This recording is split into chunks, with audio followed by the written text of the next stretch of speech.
Hello， 各位大家好。今日同大家講一樣嘢咧，就係我諗過咗50歲啦，都應該聽嘅，一路去到70、80歲都應該聽嘅嘢。咁我諗你早啲聽到呢一番說話會好啲啦，因為你仲講得切改變，就係不做三等公民。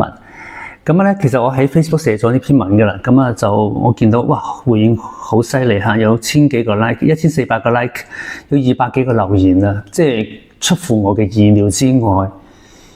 其實緣起係咩咧？緣起係因為咧，我農曆新年期間咧去之後啦去探我媽咪，佢做喺政府嘅香港政府嘅養老院，唔係喺大灣區，喺直情喺香港嘅。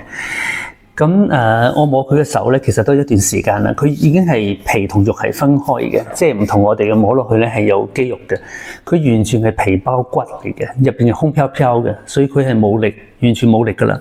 咁手冇力都冇咁緊要，咁啊腳冇力咧係完全行唔到嘅，所以佢長期咧都瞓喺床度嘅。咁完全不能自理，同埋吞咽都有問題噶啦。因為你知唔知食嘢咧，你係涉及到好多組嘅肌肉，你先會食到嘢㗎。咁咬嘢同埋食嘢，你都要涉及好多肌肉。肌少症嘅原因係令到你食嘢都唔得㗎，要人餵你。嗰啲糊啊，嗰全部都係一劈劈嗰啲糊嚟嘅。咁同一間政府養老院入邊咧，個房間入邊咧，仲有其他4位長者嘅。咁3個咧都喺度瞓緊覺或者係閉目養神啦，啲日頭嚟嘅，中午我嗰陣時係中午嚟嘅。咁啊有一個咧就係咁啤住我都嘗試同佢打招呼嘅，不過佢完全冇反應嘅。咁佢哋已經完全冇晒行走同埋自理嘅能力㗎啦，呢啲老人家80幾歲。咁其實都唔係第一日㗎啦，我媽咪咁樣都一段時間㗎啦。我想講就係我自己咧就諗到我自己嘅未來啦。我覺得呢啲咁嘅生活就唔係我想要嘅咯。幾長命都好啦，叫我瞓喺度咧，即係叫3等公民，等咩咧？等食飯，因為咧就定時咧12點鐘咧，姑娘會餵你食飯。等便便，因為你去廁所都人哋幫你，就等沖涼。佢哋沖涼咧有時間嘅。咁點樣沖涼咧？咁啊就有一條軌道嘅。我睇住，即係佢哋個房間條軌道咁樣咧。然之後咧就將個床咧就升起，就將個人咧吊起，咁啊去到廁所嗰度。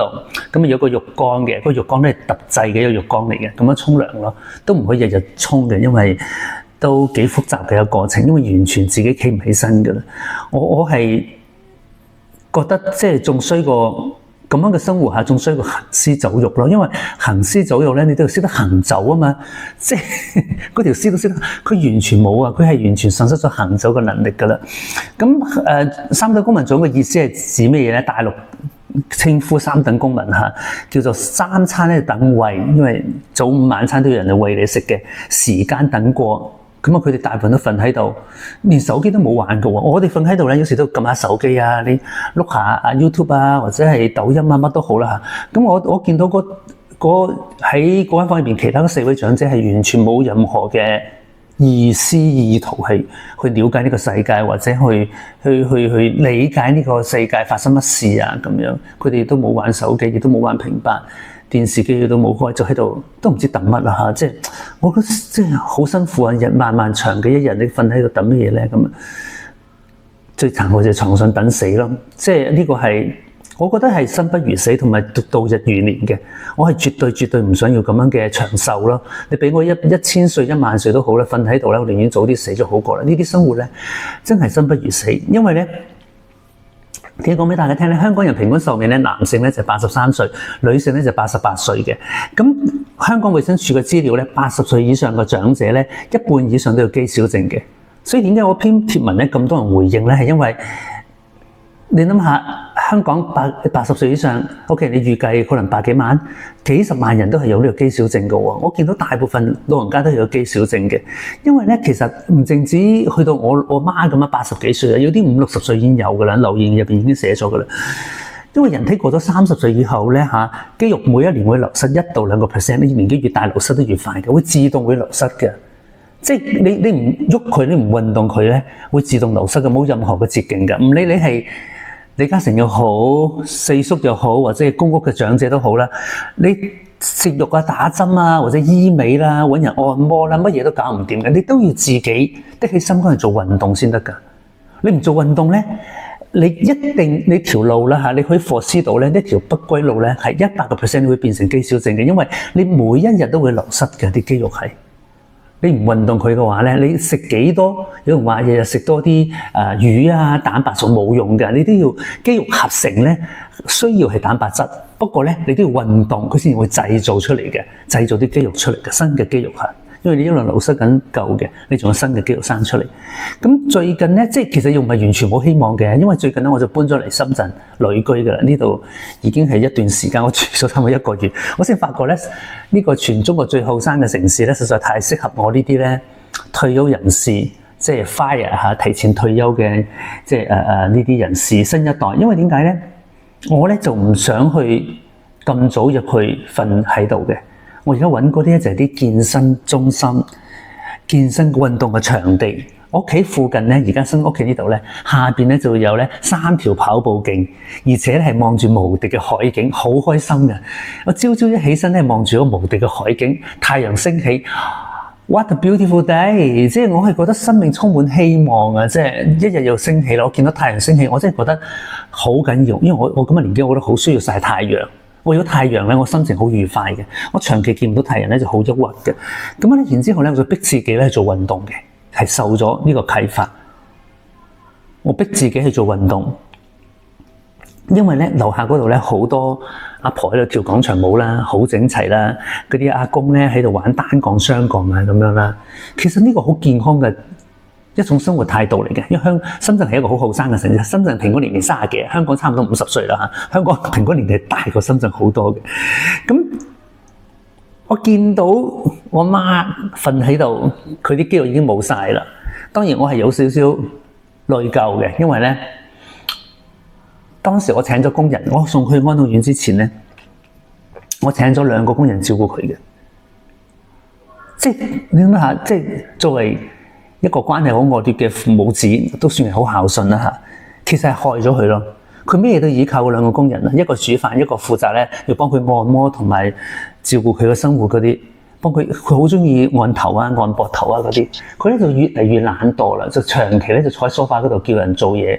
啊，你幫我攞水過嚟啊！你幫我按摩啦，你幫我做乜啦？幫我開電視啦，幫我做乜啦？佢完全唔喐手啊，唔喐腳，佢初頭咧係坐咗下咧就變咗瞓下咧變咗攤得下咧係唔喐得噶啦。係啊，呢條係我都後悔咯，即係當時我冇殘忍啲，即係逼佢自己做家務咯。如果你殘忍啲咧，你一個工人都唔請咧，佢焗住做家務咧，我估佢仲有機會去街市嘅行到嘅。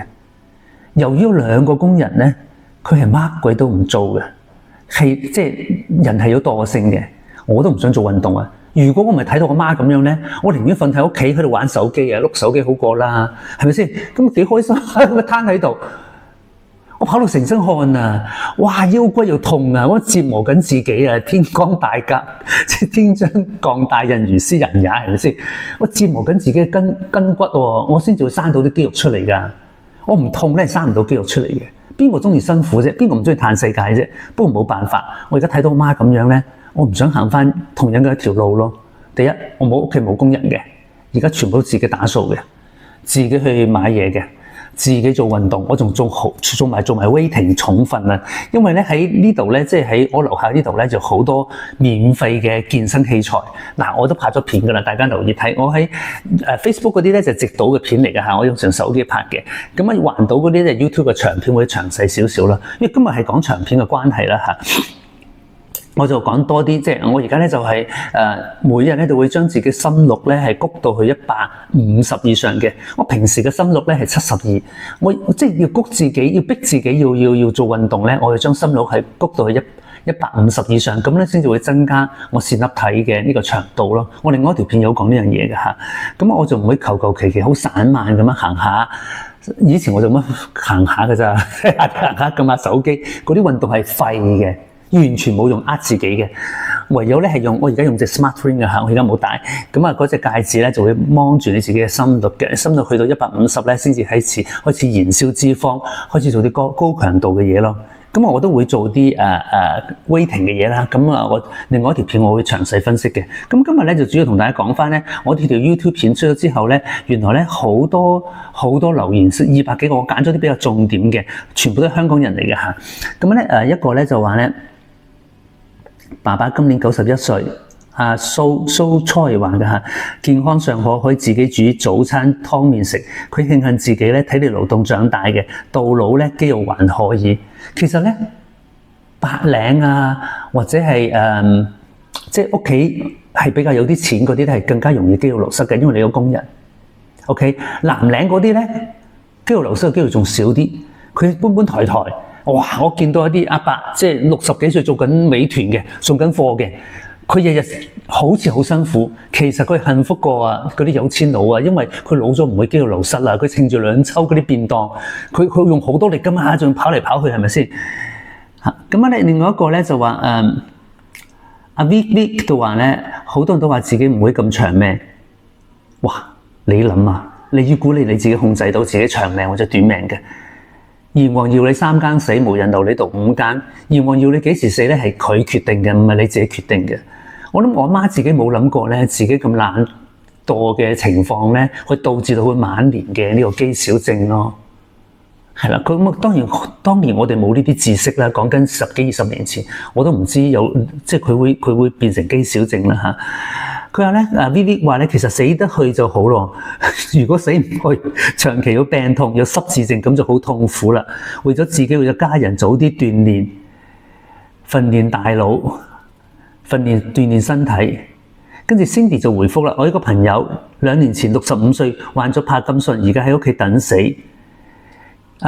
Rosa 就話咧，死得去就好咯。呢句説話對於登陸多年啲人嚟講，其實都唔錯。Simon 就話咧，唔係話做運動唔重要，係病起上嚟，任何人都幫唔到你嘅。所以咧，喺父母身體健康嗰時，多啲陪佢哋玩，記最少美好嘅回憶。佢自己決定咗，到咗咁上下歲時嗰度食。Simon 哥講咁豁達嘅，唔想麻煩別人照顧自己啊。嗱，其實咧，你死唔去真係好，我真係覺得即係嗰間養老院嗰啲真係屬於咁嘅情況咯，即係。第一，其實我媽亦都係失智症㗎啦，佢講嘢都語無倫次嘅，咁講到一嚿嚿咁樣嘅，即係連我個名同我哥個名都會撈亂嘅。咁卡子佢又係吞嚥有問題啦，啲肌肉全部都流失咗啦，其實真係拖延㗎咋，真係嚇。我係覺得咁樣嘅生活完全冇質素咯，亦都係冇意思咯。你拖幾長都好啦，當然佢。香港冇安樂死嘅嚇，即係佢一路香港點解咁長壽咧？香港人平均壽命咁長咧？因為香港醫療太好啦嘛。香港即係政府，其實佢而家瞓喺政府嘅安老院入邊咧，其實24小時有看護嘅，真係照顧得好好嘅。佢仲長命過我老豆，因為我老豆喺大陸啊嘛。咁2年前已經走咗啦。咁香港嘅即係呢啲安老院嘅照顧真係無微不至，我都好多謝姑娘照顧得好好。佢哋亦都知道點樣 prolong 呢啲老人家呢啲3等公民嘅壽命，亦都有好健全嘅呢啲好先進嘅儀器幫住佢哋。不過係冇意思咯。我對於我嚟講嚇，你俾我咁樣延長多10年20年，不如俾我開心10日好開心啲啦。我10日去日本睇下櫻花食下魚生，公公烈烈咁樣死 Q 咗，好過瞓喺度10年啊！老老實實，我又喺度。佢喺度等人餵飯喎，跟住你係邊個啊？乜嘢都唔知道，乜嘢都講唔出，一喺度等死、等餵飯、等屙屎、等人嚟送去廁所。哇！呢啲生活真係，我覺得係折磨啦嚇，老老實實真係。咁樣咧，Dora 就話咧，每次到院舍探望我母親，見到佢冇肌肉的手腳，見到其他需要長期臥床嘅長者咧，等於每次提醒自己有自理能力，有行得走，非常重要，會推使自己做運動鍛鍊肌肉。Dora 講得好啱啦，我都係咁樣嘅。我原本咧係懶懶行嘅，我同你講，我住喺香港，舊年仲住喺香港㗎嚇。我朝早咧就散步式嘅運晨運，其實玩緊手機嘅，覆緊 Facebook 嘅留言，跟住同啲粉絲打下招呼。咁有時睇下新聞啊，睇新聞咧就睇完個 K 寶嘅新聞20分鐘，咁啊差唔多噶啦，行翻就翻屋企噶啦。其實係汗都冇出到，亦都冇飆高自己嘅心率，因為人都係懶嘅，人都係惰性嘅，只不過自己呃自己。我而家經過咗我媽咪今次嘅事件之後咧，我真係提醒自己，何明生你自己到咗80幾歲，你唔想咁樣瞓喺度，擘大隻眼等人哋擦後運啲嘢嘅話咧，唔該你而家朝朝辛苦啲都好啦，流汗都好啦，做到肌肉痛都好啦，去舉鐵，跟住去拉雙槓，做 push up， 做翻 core， 做翻條腰，做深蹲，做翻個大腿。你唔 keep 嘅話咧，就好似你銀包入邊啲錢就會流失㗎啦。你而家需要儲嘅咧，銀紙當然好緊要。你儲嗰啲肌肉啊，所以我買咗個磅嘅，我買咗個喺大陸啊，你平都買咗個磅咧，其實好平嘅啫。香港賣1000幾蚊嗰啲體脂磅咧，大陸咧100幾蚊買到有牌子㗎啦。即係海爾啦，同埋小米嗰啲咧體脂磅，我測自己有幾多肌肉同埋幾多脂肪，有幾多嘅蛋白質，係啦。咁我幫住自己咯。都係同呢個 Dora 一樣嘅諗法啦，去多安老院多咧係有好處嘅 ，because you see your future， 你看到將來嘅自己咯，你冇而家就開開心心咁樣睇到，Maria，give me water， 你要知道，你日日咁樣嘅話咧，將來咧，你一路咁樣坐下咧變咗瞓下變咗攤下變咗擦變咗3等咯，係三管齊下，我見過啊。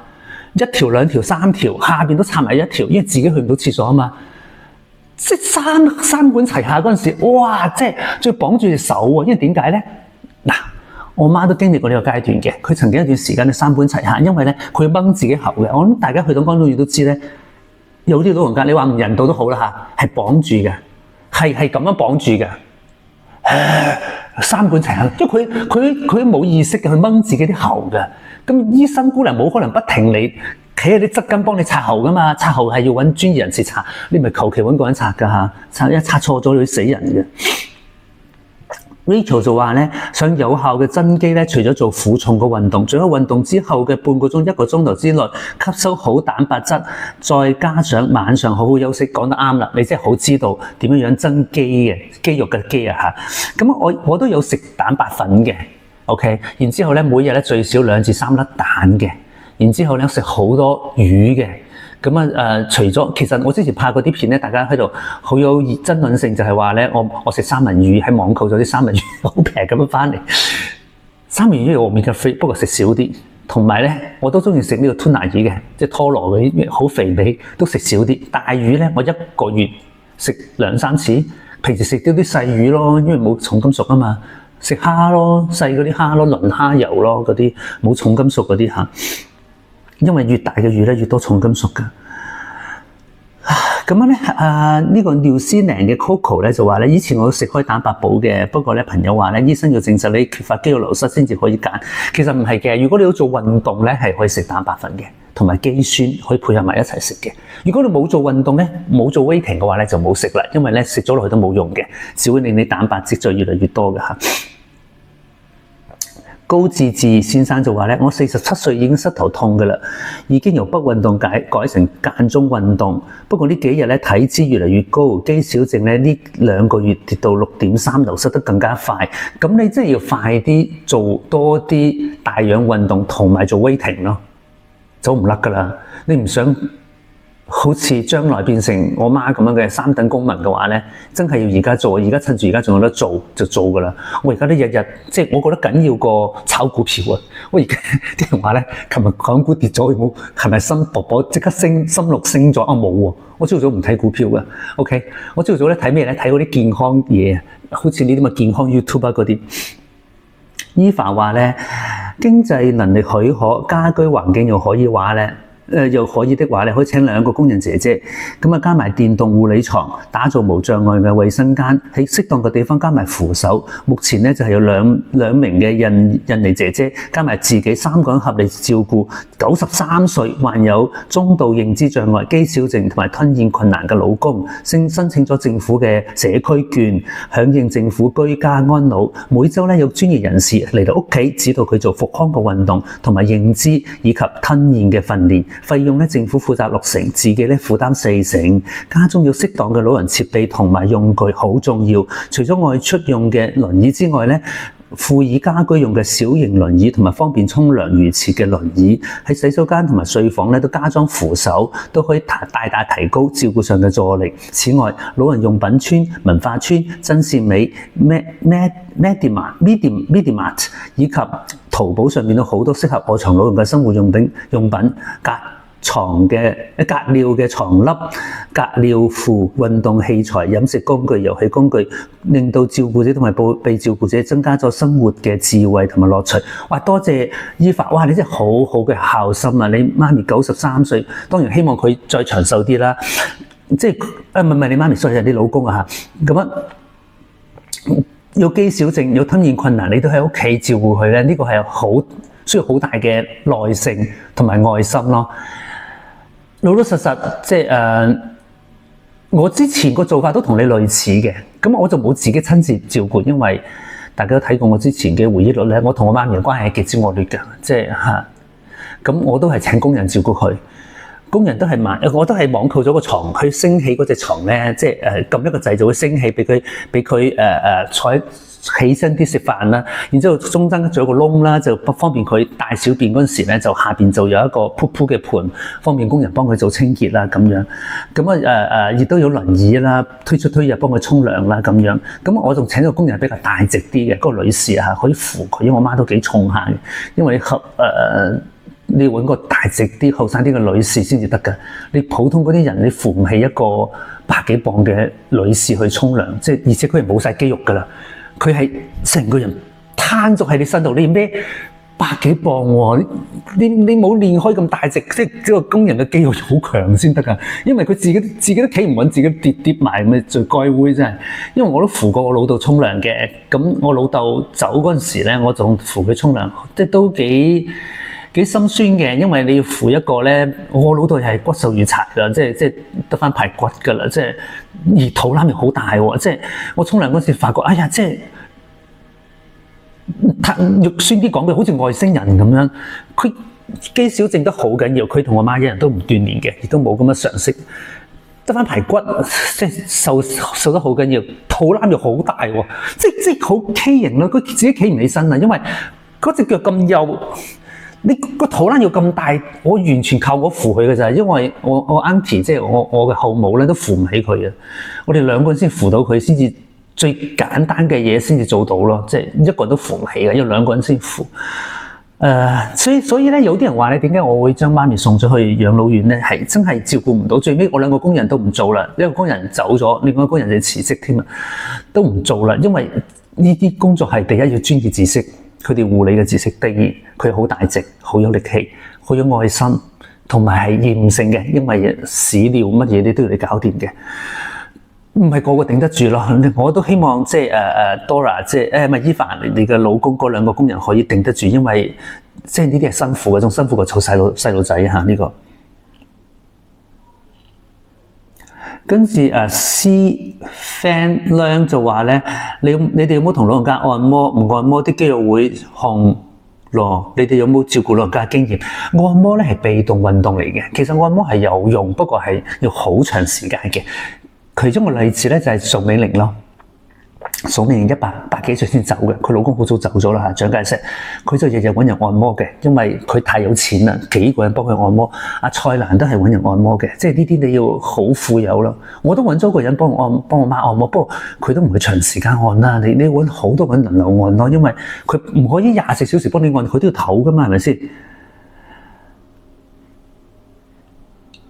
咁阿 Ben 就話咧，你係啱嘅。我幾十年前開始做運動，目的得一個，將來唔想俾我愛同埋愛我人帶嚟負擔同埋傷心。你講得啱啦，因為你到時你攤喺度咧，你嘅屋企人會好慘啊！送你去安老院咧，覺得唔孝順。如果放喺屋企嘅話咧，又冇人照顧，你要揾2個工人，同埋你屋企又好大咯，同埋你要買好多器具啊，係啦，同埋你要無限嘅耐性同埋愛心，居家安老咯，係啊。咁樣咧，阿羅就話咧，胡峰咧，即係蘇哥啦嚇，同我老豆走嗰陣時，93歲都係恆常走路，冇乜特別運動。不過個人嘅先天條件唔一樣，體質都各異。我老豆中意食魚，同阿蘇哥一樣，冇特別進步，平常人嘅飲食。係啊，你90幾歲識得行嘅話咧，已經係最好嘅運動㗎啦。我哋而家呢個時候當然要做 weighting 啦，因為我先至50幾啫，我仲有心有力去做 weighting。我舉到40到50個 K 嘅，而家都係。咁我仲可以做吊。即係單槓、雙槓可以做10幾個，係吊喺度，吊起自己係去做運動嘅。咁你到90幾歲，好似蘇哥咁嘅年紀咧，你行路都係運動嚟，企喺度都係運動嚟嘅。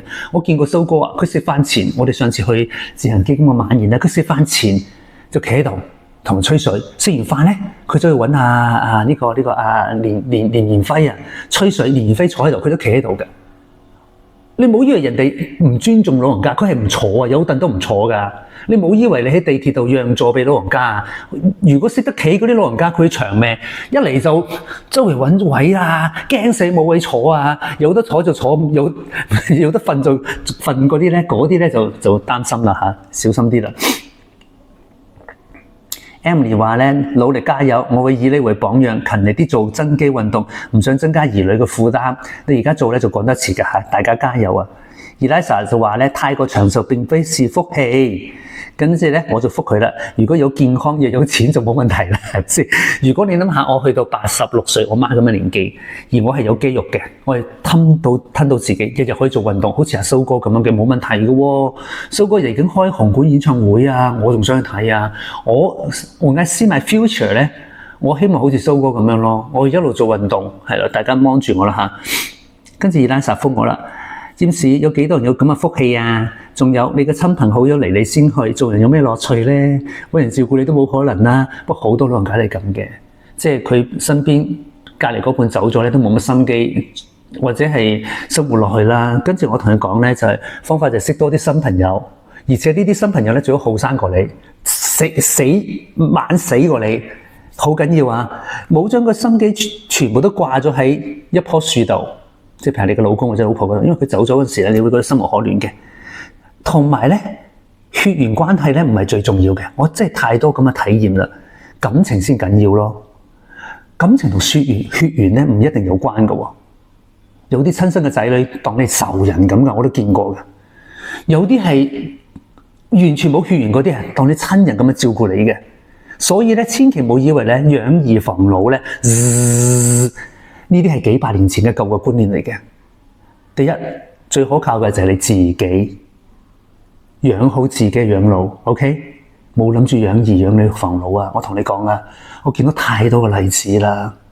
嗰個仔女係攞咗老豆老母層樓之後啊，雀巢鳩戰啊，趕埋個老豆老母出門口都有啊，照顧你死俾你睇啦，真係即係講呢啲咧就有排講啦，係。總之咧。最好照顧人嘅人係邊個咧？係你自己啊！千祈唔好指望養兒防老啊！跟住做一問做咩運動增加肌肉太多啦，即係我朝頭早都做差唔多10幾樣運動嚇。另外拍片介紹啦，係啦。跟住咧 ，IC 話咧，而家好多香港人中意返深圳退休養老。寫下買樓程序過程，揾裝修俾香港人了解多啲，保障多啲。好啲，我會拍片繼續介紹㗎，因為我而家都住咗喺深圳啦嚇。Lilian 就話咧，飲食要均衡，加埋適當嘅運動。老人家多數不足夠嘅營養，所以流失蛋白質，連埋肌肉流失，兩樣都要嘅。你淨係得飲食冇運動咧，肌肉一樣會流失嘅。OK， 我贊成安樂死啊 ，Minnie 就話，不過安樂死呢個立法咧就有排㗎嚇，即係。Lance 就話咧 ，whenever 走一轉老人院勝過醫院，更加勝過翻讀經書，全不住空，臥床嘅重量 until sooner or later， 醒悟咧 impact 就喺人生死之間，不生不死間長過取西經啊！兒重功德皆盡迴向。你講得啱啊，真係。你行一轉安老院咧，你會 see your future。你而家就會生性啲咯，你就唔會咁享受咯啊。Olivia 就話咧，政府有各式各樣嘅服務，派人上門幫長者做復康運動，希望長者盡量留到肌肉，增加活動能力，減少痛楚。不過咧係杯水車薪嘅。我同你講啦，之前咧我媽住嗰間私人嘅安老院咧都有嘅，不過佢哋嚟嘅次數同埋做嘅頻率、做嘅時間咧，遠遠唔及得你自己做呢啲肌肉嘅訓練嘅嚇。跟住 Sherry 話咧，50加嘅我而家鍛鍊緊大腿嘅肌肉，因為膝頭哥痛，唔想年紀大膝頭唔方便，行動唔方便。大腿肌肉其實深蹲係最好嘅 ，OK？ 咁你深蹲你可以靠住埲牆嘅，你唔想咁辛苦嘅話，好多方法嘅。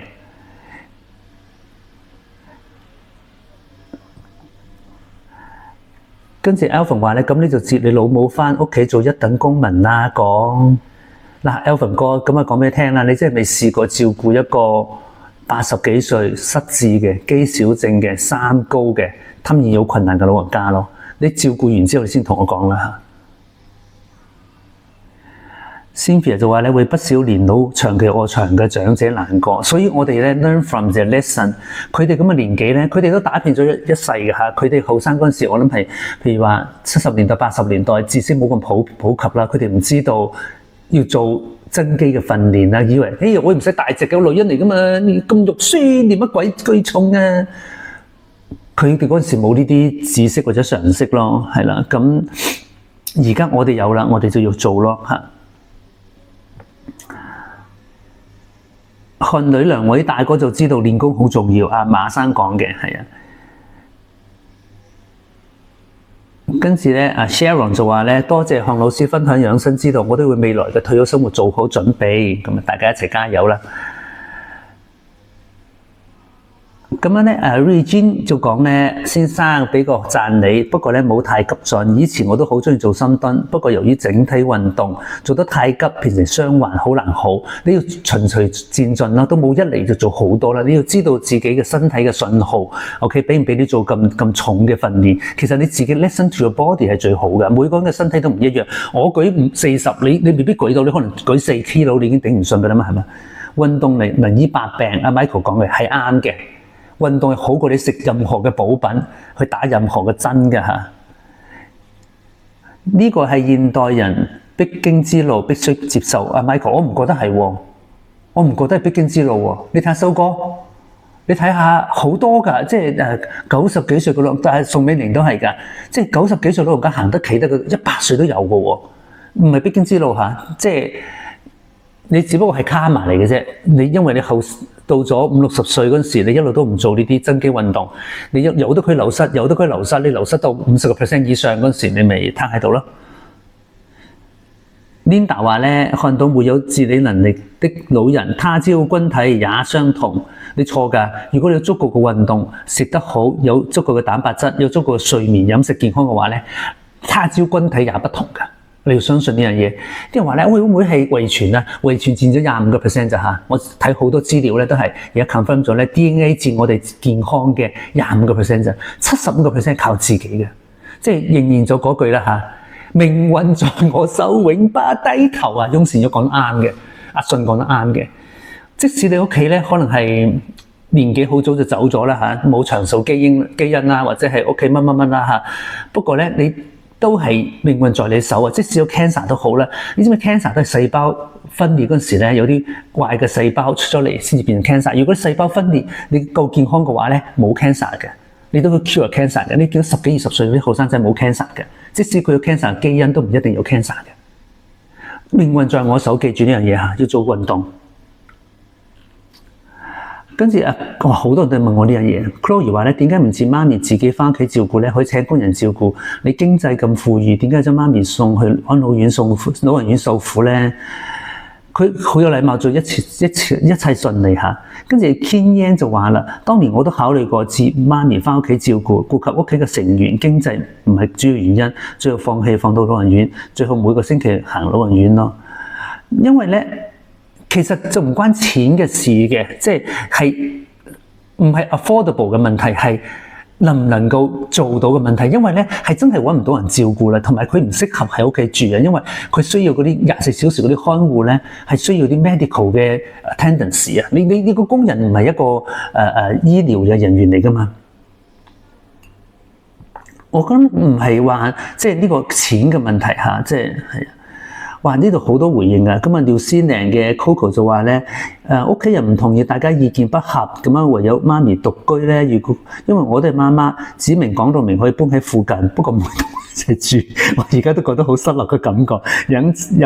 養仔女細嗰陣時照顧佢哋，而家佢哋唔肯同我一齊住了。嗱，Coco 你真係講得啱啦，即係靠自己咯，真係你仔女仔大仔世界啦，咁啊你點啊？特別係你養仔嗰啲啊，你結咗婚啊，更加唔理你啦，係咪先？